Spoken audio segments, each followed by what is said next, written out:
Football থেকে আর একটা তারা ঝরে গেল, মার্সেলো। তোমরা সবাই চিনো, যারা ব্রাজিল সাপোর্ট করো তারা তো সবাই চিনো মার্সেলোকে। মার্সেলো কতটা দুর্দান্ত একটা লেফট ব্যাক ছিল। শুধু লেফট ব্যাক বললেই ভুল হবে না, আক্রমণও ছিল লেফট উইঙ্গে দুর্দান্ত। এবং রিয়াল মাদ্রিদে ক্রিস্টিয়ানো রোনালদোর সাথে মার্সেলোর যে সুই সেলিব্রেশন, সেটা কিন্তু এখনো কতটা পপুলার সবাই জানে। এবং রোনালদো এবং মার্সেলোর যে একটা গভীর বন্ধন ছিল সেটা কিন্তু আমরা সবাই জানি। তো মার্সেলো শুধু রিয়াল মাদ্রিদের না, ব্রাজিল রিয়াল মাদ্রিদ দুইটা দলেরই আসলে লিজেন্ড। সো গতকালকে তার অফিসিয়ালি ফুটবল থেকে অবসর হয়ে গেল। বেশি খেলে নাই, খুব বেশি ক্লাবে খেলে নাই, বেশি খেলে না সেটা না, খুব বেশি ক্লাবে খেলে নাই। তার ফুটবল ক্যারিয়ারে 3টা ক্লাবে খেলছে। ছোটবেলা হচ্ছে ফ্লুমিনেন্স, এরপরে রিয়াল মাদ্রিদ, তারপরে গেছে ইন্টারন্যাশনাল, এরপর আবার গেছিল ফ্লুমিনেন্স।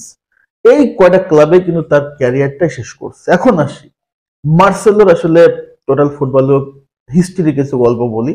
যে এত অল্প বয়সে অবসর, 36 বছরে। ব্রাজিলিয়ানরা সবসময় 35-36 বছরের বেশি আসলে ফুটবল খেলে না। এর আগে আমরা দেখতে পাচ্ছি রোনালদো, রিভালদো থেকে শুরু করে যারা আসছে, কাফুরা, সবাই কিন্তু বেশি লং টাইম ফুটবল খেলে না।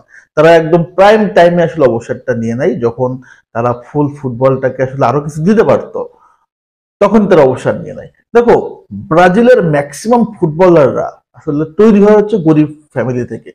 মার্সেলো কিন্তু তার আসলে ব্যতিক্রম না। মার্সেলো এমন একটা ফ্যামিলি থেকে জন্মগ্রহণ করছিল, তারাও কিন্তু আসলে গরিব ছিল। তবে মার্সেলো ছোটবেলা থেকে আসলে বিচ ফুটবল, অর্থাৎ বোটাফোগোর বিচেস। মার্সেলোর আসলে জন্ম তো তোমার রিও ডি জেনিউরোতে, তো সেখানে আসলে বোটাফোগোর যে বিচ ছিল সেখানে সে কিন্তু গোলকিপার হিসেবে খেলতো। তো এরপরে সে যখন আসলে ফুটবলটা আসলে বোঝা শুরু করলো, তখন সে ফুটসাল খেলা শুরু করে। মানে এই ফুটসাল খেলা শুরু করে তখন সে একটা সময় মনে হচ্ছিল যে, নিজেকে মনে করতেছিল না আমি আসলে এই ফুটবল খেলাটা, এই ফুটসালটাকে ফুটবল আসলে পরিণত করতে চাই। ওই সময়টায় তার সবচেয়ে বড় বাধা ছিল আর্থিক সমস্যা।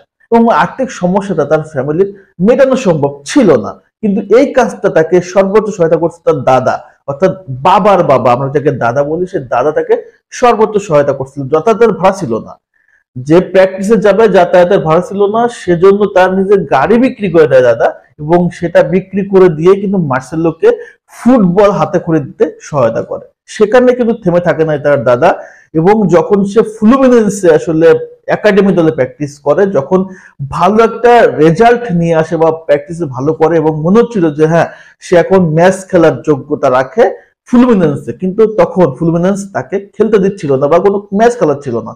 এতে সবচেয়ে বড় হতাশ হয়ে যায় মার্সেলো, এবং সে চিন্তা করে ফুটবলটা ছেড়ে দিবে। বাট তার দাদা সেখানেও ফ্লুমিনেন্স কোচের সাথে একটা নেগোসিয়েশন করে, আকতি মিনতি জোর করে বলে যে একটা সুযোগ মার্সেলোকে দেওয়ার জন্য, যেন সে অন্তত একটা বার সুযোগ পায়। সে আসলে খেলতে চায়, মাঠে খেলতে চায়, স্টেজে উঠতে চায়। সো এই সুযোগটা কিন্তু শেষবার মার্সেলোকে যে দেয়, এবং দেওয়ার পর ওই একটা সুযোগে মার্সেলো ক্লিক করে ফেলে। আমরা জানি যে অনেকেই জীবনে অনেক বড় প্রতিভাবান, বাট সুযোগ পাইলে টাইম মতো কাজ লাগাইতে পারে না। সো মার্সেলো কিন্তু সেই সুযোগটা পারফেক্টলি কাজে লাগাইছে, এবং ওই যে সুযোগটাই তার ক্যারিয়ারটাই পুরো টার্ন ওভার করে ফেলে। বেশি দিন ছিল না, বেশি দিন ছিল না ফ্লুমিনেন্সে, ওয়ানলি মাত্র 1.5 বছর। 1.5 বছর থাকার পর তাকে নিয়ে ইউরোপের অন্যান্য ক্লাবগুলো মাতামাতি করে, সে চলে আসে রিয়াল মাদ্রিদে। রিয়াল মাদ্রিদে লং টাইম সার্ভিস দিতে, 5টা চ্যাম্পিয়ন লিগ সহ রিয়াল মাদ্রিদে অগণিত ট্রফি জিতছে এই মার্সেলো লেফট ব্যাক। ব্রাজিলের হয়ে কনফেডারেশন কাপ জিতছে, অনেক কিছু জেতার সম্ভব ছিল মার্সেলোর, বাট হয়তো অনেক কারণে হয় না। তবে মার্সেলো যে আসলে একটা পিওর ফুটবল প্লেয়ার তাতে কোনো সন্দেহ নাই, একটা পিওর লেফট ব্যাক, কোনো সন্দেহ নাই। সো রিয়াল এবং ব্রাজিলের এই কিংবদন্তির এই বিদায়টা সত্যিকার অর্থে আমাদের মনে অনেক আবেগের একটা বার্তা দিয়ে যায়।